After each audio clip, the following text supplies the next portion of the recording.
Hello folks, and welcome back to the Tempo YouTube channel. Now today we're doing a little bit of an experiment for you. There's a lot of stuff spoken about youth development in the game, and one of the questions that often gets asked is whether game time actually affects the speed at one of your players can progress.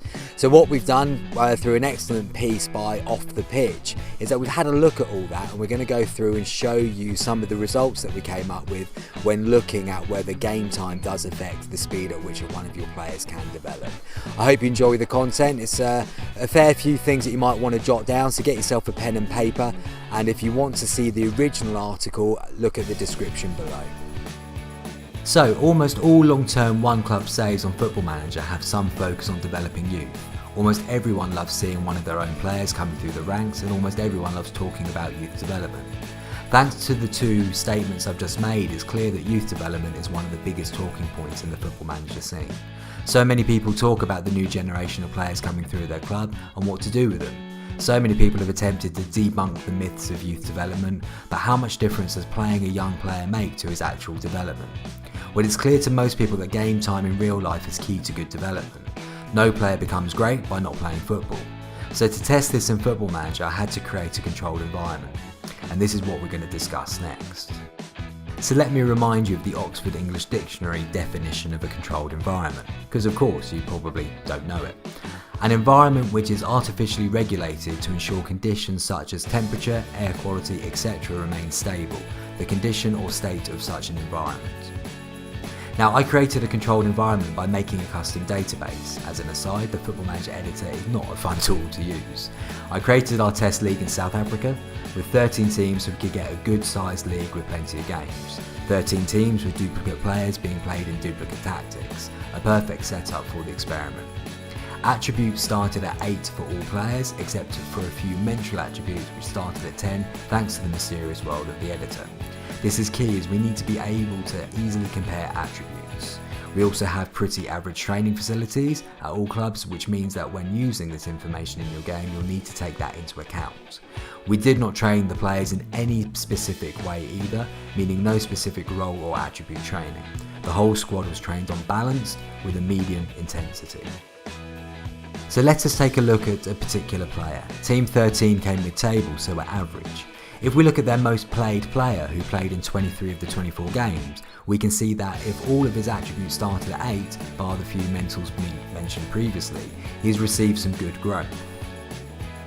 Yet, if we compare this guy to someone with 0 game time, we'll see some interesting results. Yes, he has actually declined. So when we compare the two players, we can see a big difference between the two. A sum difference of 15 between the two players' technical attributes, 128 to 103. A sum difference of 20 between mental attributes, 135 to 115. And a sum difference of 15 between physical attributes, 79 to 64. Total technical attributes declined by a total of 9 for the player with no game time. Game time has affected growth, but a lack of game time has affected growth too, albeit in a negative way. Both of these players played 0 games, but one fared much better than the other. I've looked through the players and it's happened a few times, but the vast majority of players with 0 game time have merely stagnated. Some even had no appreciable attribute changes at all.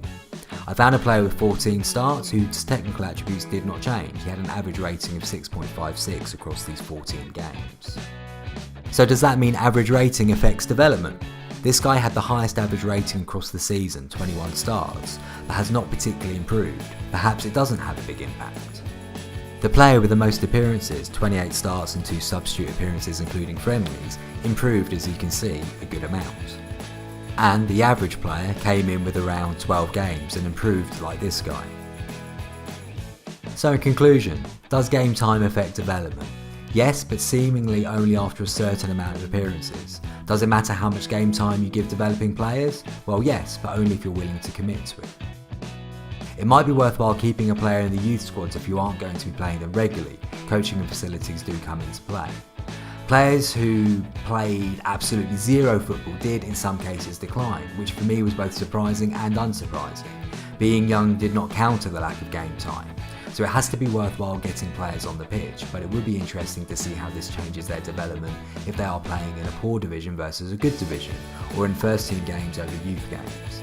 I also did not spot a big difference between those who played well and those who did not. Development was different for all players, which means there may have been some factor I did not control.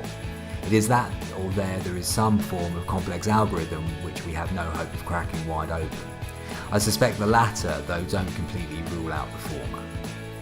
So there you go, folks, that was at Off the Pitch's excellent piece on how game time might affect player development. I hope you found some of the findings there quite interesting and useful to you. It was certainly quite an interesting piece to put together today. As ever, if you enjoyed it, drop it a like. Please feel free to ask any questions in the comments below, and also don't forget to subscribe. You can always come and find us over at the website as well if you want to see what we're writing about at the moment. Thanks again, and we shall see you very, very soon.